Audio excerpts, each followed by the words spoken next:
Kenapa? Karena kalau orang tua mudah berkeluh kesah, akhirnya kita tidak memberikan hal yang terbaik dalam mendidik anak-anak kita. Iya, dan kalau keluh kesah artinya jadi benar gitu, Pak. Benar. Ada kan kadang gitu ya, anak tuh kenapa sih rewel gitu, kayak anak rewel. Benar. Karena kan ucapan orang tua itu adalah doa bagi si anak gitu. Makanya kan kita sebagai orang tua itu harus berhati-hati gitu dari setiap ucapan kita. Karena itu akan dihitung sebagai doa. Nah, makanya kan banyak nih orang tua yang dia karena emosi gitu ya, mungkin karena lelah dan capeknya, meledak. dia lupa untuk mengatur kata-katanya. Akhirnya karena anak sejak kecil mereka terus merekam apa yang diucapkan oleh orang tuanya hingga mereka besar. Nah itu, kalau orang tua tidak bisa menjaga kata-katanya itu yang akan digunakan juga oleh anak-anaknya. Kalau kata-kata yang positif sih alhamdulillah, anak akan merekam kata-kata yang positif tersebut juga, iya. Nah tetapi kalau kata-kata yang negatif, ya nggak aneh gitu. Misalnya anak sejak kecil ya sudah ngomongnya kebun binatang misalnya, ya karena mereka sudah merekam hal itu dalam kesehariannya. Tanpa sadar orang tua yang membuat itu. Benar. Tanpa sadar gitu. Iya, tanpa sadar loh. Karena kan banyak orang tua perasaan gue ngajarin ini gitu. Iya. Perasaan saya nggak pernah mengajarkan ini. Iya. Terus dari mana lagi bisa itu kali? Ya nggak mungkin dari benar. Ya makanya kan saya selalu gitu ya bertanya kepada orang tua yang memang dia memiliki anak yang bermasalah gitu. Bagaimana sih komunikasi di rumah? Itu yang paling intens. Iya. Karena apa? Karena kadang dari cara kita berkomunikasi lah, anak-anak kita akan melakukan tindakan-tindakannya.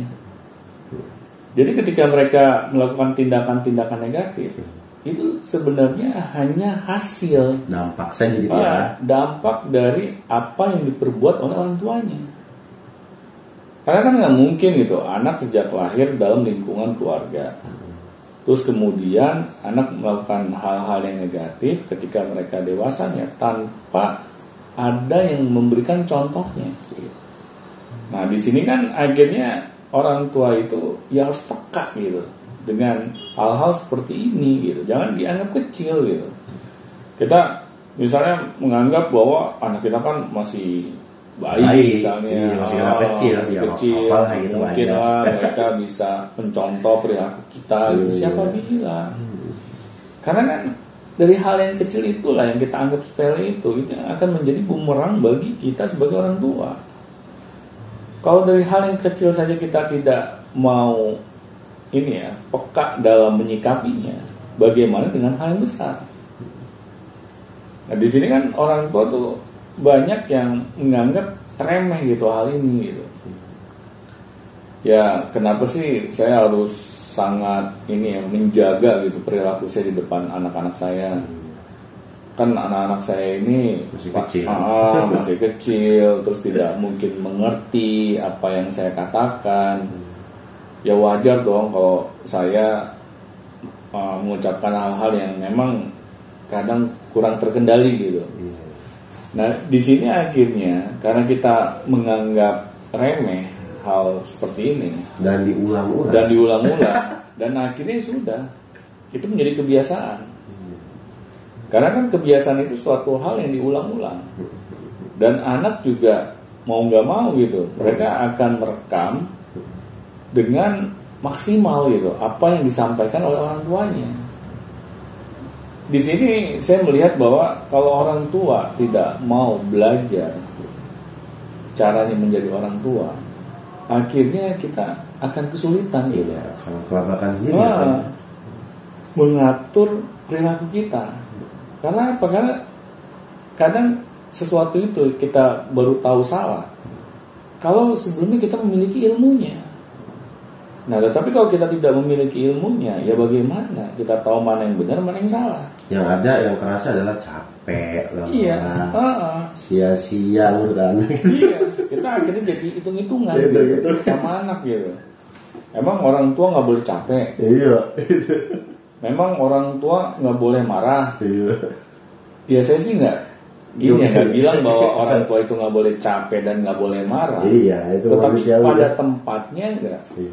Masalahnya kan kita kadang bereaksi itu tidak sesuai dengan waktu dan tempatnya gitu.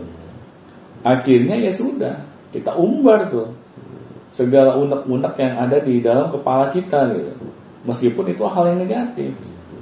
Dan akhirnya ketika anak merasa bahwa orang tuanya ini capek dan lelah dalam mengurus mereka, akhirnya mereka merasa kehadirannya itu tidak dikehendaki gitu. Apakah kita ingin gitu anak-anak kita memiliki perasaan seperti itu? Sedih banget ya Pak ya? Benar. Ya misalnya, aduh kenapa sih gue menyusahin orang tua?